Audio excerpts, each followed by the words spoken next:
That's right. Go ahead and make fun of my dorky helmet. I dare you?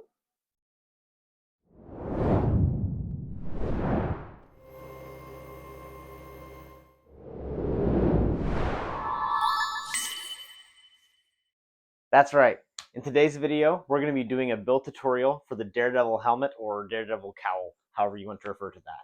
Specifically, this helmet is going to be the Charlie Cox version from the Netflix and now Disney owned, all of that jazz, now part of the MCU, that Daredevil. We're going to be making the cowl for that Daredevil, and I couldn't be more thrilled. So, where do we start with any good 3D print? Well, we need the files. And where do I go anytime I need files? Well, 9 times out of 10, you already know it, I'm going to DO3D. Yep, the files can be found on DO3D's website. I'm going to make sure that I leave a link in the description of today's video. And if you go to the free section at this current point in time, and probably for the near foreseeable future, this file is actually free. It's been up there for free for some time. And so I'd be surprised if that changes anytime in the near future. That being said, please search DO3D for different Daredevil helmets because he's got different Daredevil props and helmets up there with all the different renditions of it that we have seen. And there's some great stuff out there. So huge shout out to DO3D. Thank you for the amazing files as always. So we've got a plan. We've got our files. I think we're ready to print this thing and start the sanding process. All right, here we are at my workbench, and it's time to sand. Now, the ultimate question comes down to how are you going to sand? Where are you going to start? Where are you going to finish? This is really going to range from person to person with experience to experience. You could use any number of tools. We're going to be working with just regular sandpaper scraps. We're going to have, I'm probably going to use the hand palm sander thing. Yeah, this guy. We're going to use him too because we've got some nice smooth surfaces that'll be really easy to clean up. You can get in trouble with one of these, so just be careful and be mindful of how many walls you have on your print. Don't stay in one space too long. Don't push too hard. Just take your time. Make sure you're always moving it and make sure you're just thinking about the grit that you're using and the amount of walls and toughness that your print has. Because if you've got a really thin print, this will eat up through it.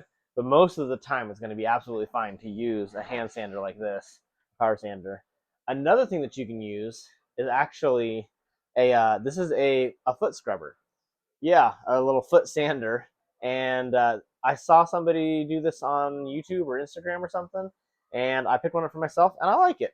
It's not going to replace this for me by any means, but working in some of the smaller areas that a power sander might be too aggressive for, this is actually a kind of cool tool. So yeah, I think this was like, I seriously think this was like 20-30 bucks maybe on Amazon. So look up foot sanders if you're wanting to try something new for sanding. But this is what we're going to be working with today. I think I'm going to start with the power sander, and we'll go from there. So check it out.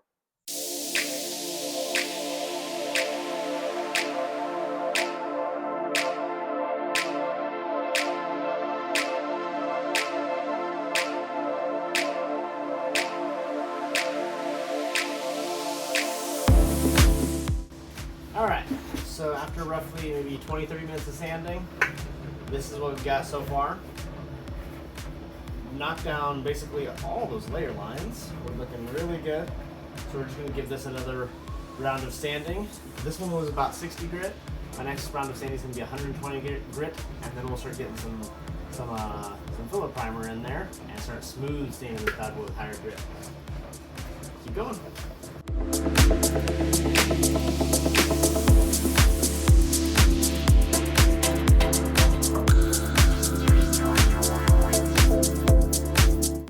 All right, second round of sanding went real quick, real smooth. The next thing that we're gonna do before we start gunking this thing up with filler primer is I wanna clean up some of these detail lines. If you look here, you can see there's all these different lines. Well, we're gonna use a tool called a panel scriber. It looks like this. And we're literally just going to carefully run that through some of the detail lines to clean up any excess gunk and stuff that's gotten in there. Most of them look pretty good. There's a couple spots where there's a little bit more plastic melted when I was sanding. So we're just going to take our time and slowly work it through. We're trying to pull through Do not want to push with this tool. We're just pulling all that gunk out. And it'll give us much cleaner detail lines, which will ultimately give us a better finished product once we start painting it.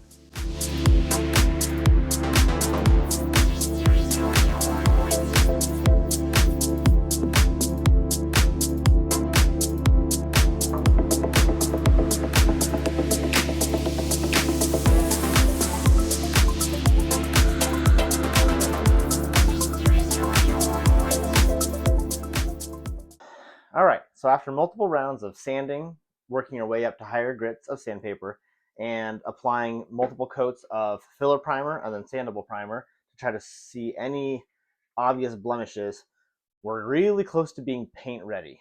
The next part is actually my favorite part of the entire process besides painting maybe, and that's the wet sanding part. This is where you get it to feel really, really smooth if you want a really smooth finished prop.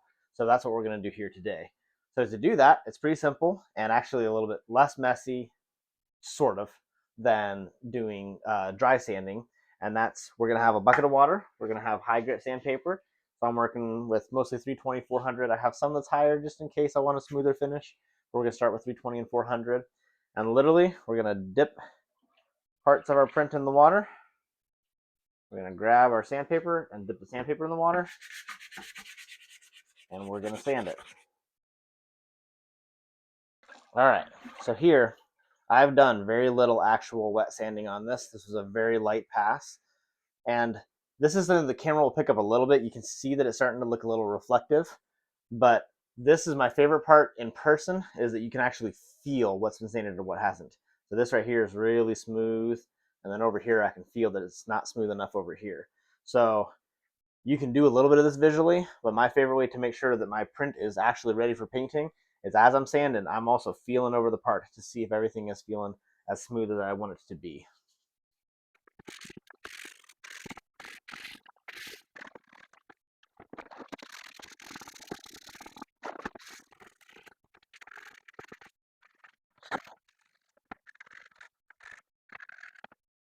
All right, so this is that exciting part of the sanding process I was talking about. I have sanded this guy down smooth, and now I'm literally just feeling for rough spots. Oh my gosh, I did a good job with this one. I'm not feeling really any rough spots at all. Highest grit I went to is 400, and it's feeling really nice. I'm not feeling the need to go any higher than 400. A little bit of touch up right here.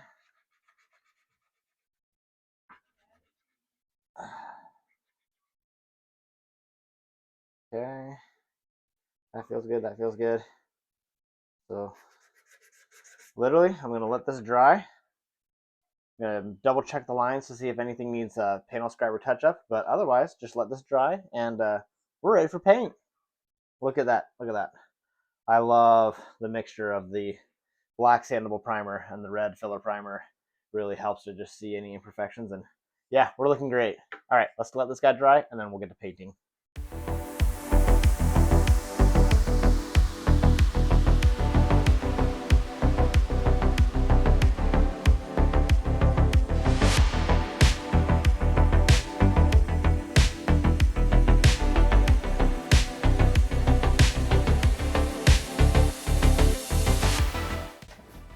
All right, so we're getting there. At this point, we have sanded this thing down, we have filled in the gaps, we have primed it, and now we have painted the whole thing a base coat of black. Now what we're gonna do is we're gonna tape off the portions that need to remain black, and then the rest of it is gonna get painted a Daredevil red. At this point, we need to start taping things off, and this is where you're either going to really enjoy this and find it therapeutic, or maybe you're just gonna find this to be stressful. But one of the things that's gonna help you the most is going to be a fresh blade on your X-Acto knife. So I have just put a brand new blade on my X-Acto knife, and I've got just masking tape with different sizes, and then this here is frog tape. This is really great if you have delicate tape. This isn't quite aggressive as a stick, and so be careful with this stuff sometimes, because if you place it along the edge of a print, it is possible that because this doesn't stick as hard, sometimes I'll notice that there'll be a little bit of a bleed in different spots, but I'm not sure if we'll end up needing that today. This paint is probably going to be just fine with this kind of tape. So with no further ado, let's start taping this thing off.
All right, so at this point in the project, what you want to do is you just want to make sure that everything looks right.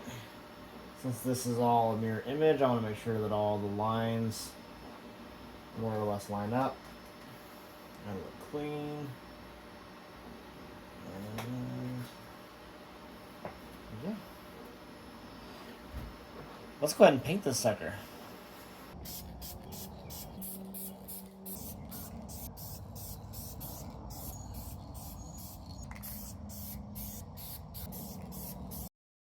All right, so let's talk about the paint job as it stands right now. This right here has gotten 3 coats of my red paint, and if you look at it, it looks kind of foggy.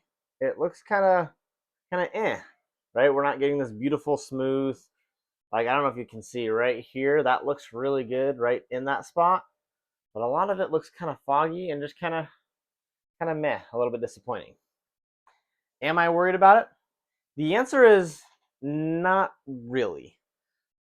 Let me explain. So the paint that we're using for this specific helmet is the Duplicolor Perfect Match Dark Cherry Matte. It looks like this. This is a small can. And if you look at the lid, you can see that that's really close to the Daredevil look that we're going for. So why does it look foggy on the helmet? Well, Duplicolor has another product called Metal Cast. And it looks like this.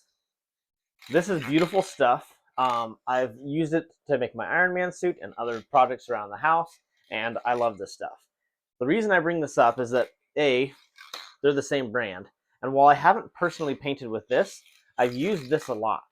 And when you're using this, a lot of times while you're applying your layers of this, you'll actually see some of these foggy spots show up on your print. Now the saving grace here is when you apply the clear coat.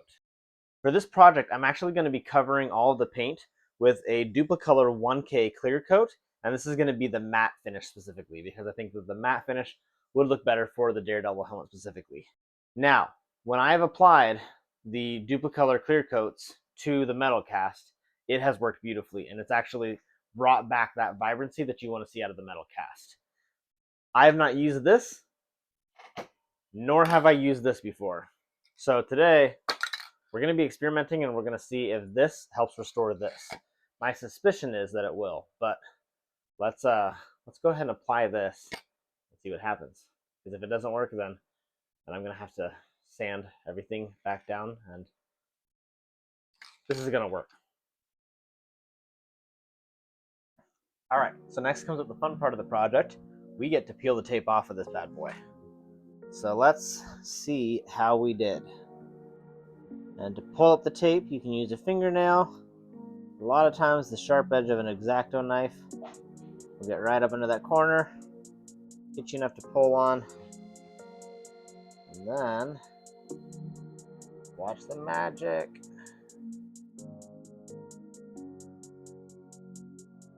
Alrighty then. Yeah.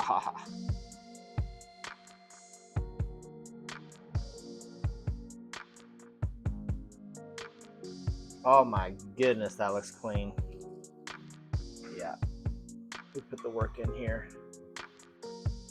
You take your time and you work hard in the early steps. So when you get here, pays off. Yeah, look at that. Oh my gosh. Those came out beautiful too. Literally, if we can get this red clean up a little bit with a clear coat, I think we'll be in business. All right, I like it. I'll tell you what, this part, the first couple times that you do something like this, I remember I stressed really hard about getting the tape right. I don't think I did a very good job taping off my very first Mando helmet. And I remember thinking, based on my first couple times doing it, I remember thinking that I would never get good at it. And honestly, once you get it, you get it. So don't beat yourself up. It takes time, but it's very satisfying and rewarding when you get better at taping off. Oh, and the contrast to the black is just plain beautiful.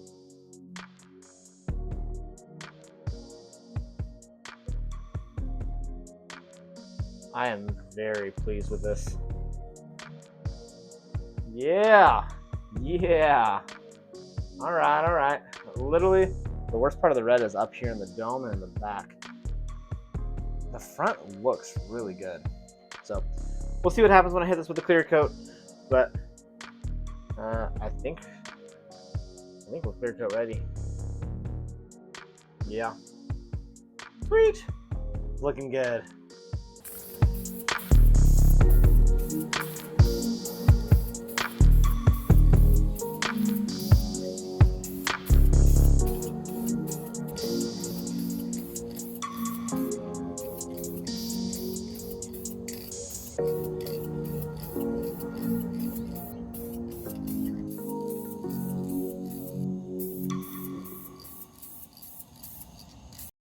All right, so after about 3 to 4 coats of my Duplicolor 1K matte clear coat applied to this helmet, I'm here to report that the helmet came out beautiful. Just as I suspected, that clear coat cleaned up any of that red fogginess, and I am just blown away by the finish and how clean the lines are. I think that this came out great. We're not done with it yet. We've got basically one more final touch up for it, but yeah, this came out fantastic and I couldn't be happier. That being said, I just want to encourage all of you guys, celebrate every win in your journey. Whether that's with 3D printing, work, family, life, whatever it is, celebrate every win. But I say that looking at the status of this project because I remember when I first got into this, I remember getting a whole bunch of different paint colors and painting them on different spoons, trying to test out, like plastic spoons, trying to test out and figure out what paints I would like for my project. And I really had no idea what I was doing, and I was just trying to get as much information as I possibly could. Because, I mean, most of us have used spray paint cans before, but I had never done anything like this. I had never polished that skill, if you will. And so for me, it's very rewarding to see how far I've come, because I remember the first time that I ever tried applying the metal cast red tinting. Oh my gosh, I was so afraid of that stuff because it does sometimes leave that red fog, and you're just like, oh my gosh, this looks horrible. My beautiful prop is not going to be so beautiful, and it's really disappointing and discouraging. And I remember being really upset about that. And again, I'm just thrilled with the way that this is coming out. Now, that's not to say that this helmet is perfect. Far from it. There are people that could probably make a much more beautiful Daredevil helmet.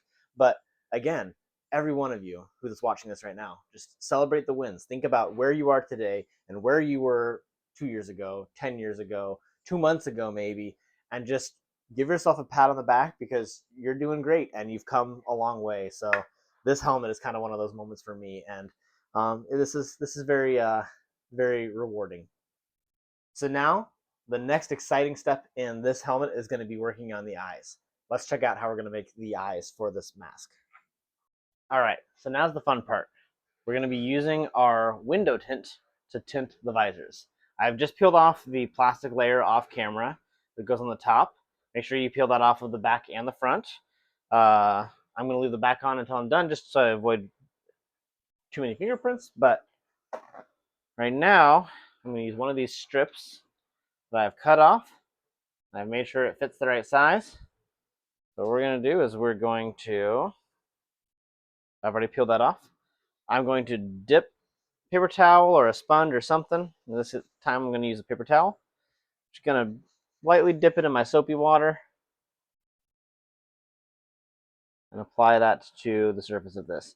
If you've ever replaced a screen protector on your phone, kind of the same thing, same process. All right, I've soapied that up. Maybe just a tad more soap on there. All right, now we want to take the protective layering off of this. All right, I'm gonna try to start as much in the center as I can and work my way out, trying to minimize bubbles. Now, I brought the card, kind of like when you're applying a screen protector on your phone. You can use a card to squeeze out some of the bubbles. Because this is a rounded shape, I'm not having to do this a whole lot, but if you got a really flat shape, these are really great for that. So I've actually got that on there fairly well. Now I'm going to take my X-Acto knife, and again, this is the part where you want to make sure you've got a sharp X-Acto knife. If you start this and you realize your blade is dull, go ahead and stop, put a fresh blade on it. You will thank me later. This right here is one of those steps that you want to make sure that you don't overthink.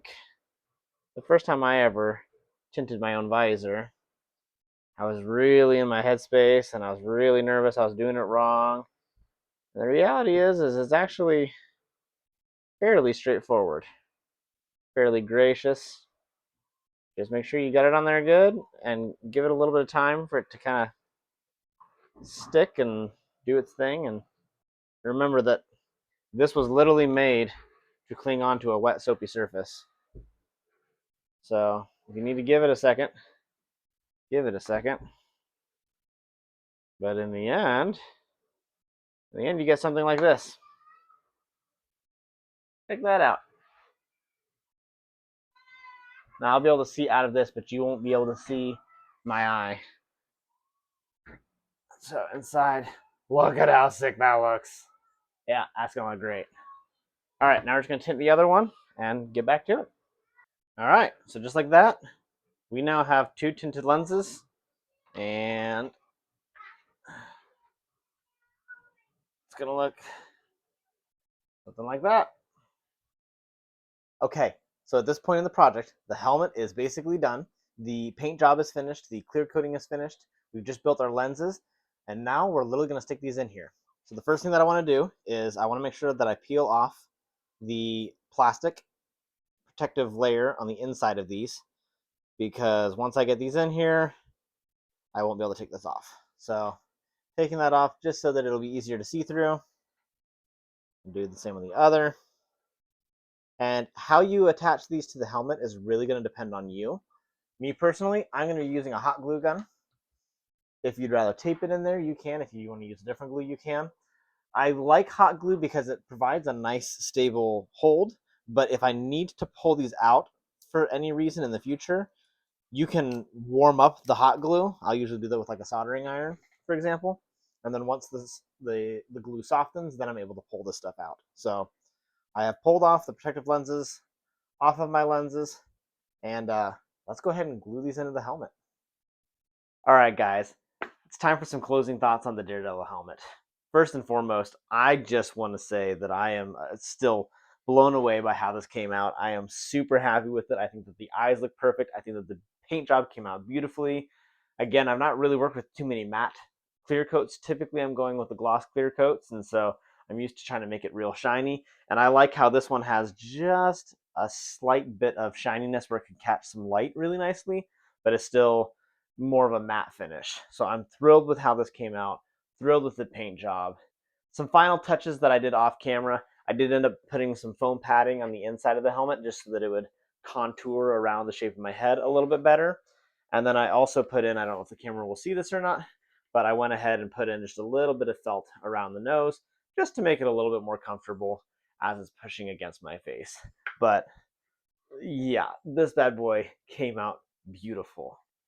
I want to give another huge shout out to Dio3D. These files are beautiful, and the fact that you put them out there for free is just wonderful. So if you guys have not checked out Dio3D's website, I highly encourage it. And I encourage you to check out the free section because there's a lot of awesome premium files in there for free. And I definitely encourage that you take a browse through the store because chances are, if you're watching this video, there's a lot of stuff on Dio3D's website that you're going to find appealing. I also want to thank you guys, the viewers, for making it this far into the video. If you enjoyed the video that you saw today and you'd like to see more content like this, then I would please encourage you to subscribe to the channel to make sure that you always have that bell ticked so that you get notifications anytime a new video goes live, and you can stay tuned for future builds. Also, please reach out to me if there's a specific build that you would specifically like to see me make or questions that you have in this community. I'm always looking for ideas for the next video, and if there's something specific that you have in mind, please reach out to me, and who knows, maybe I'll make a video about it. Well, guys, that's going to be it for today's video. Thank you so much for the support. Thank you for making it to this point in the video. And remember, be good. Because if you've been bad, I might have to come after you. Bye.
That's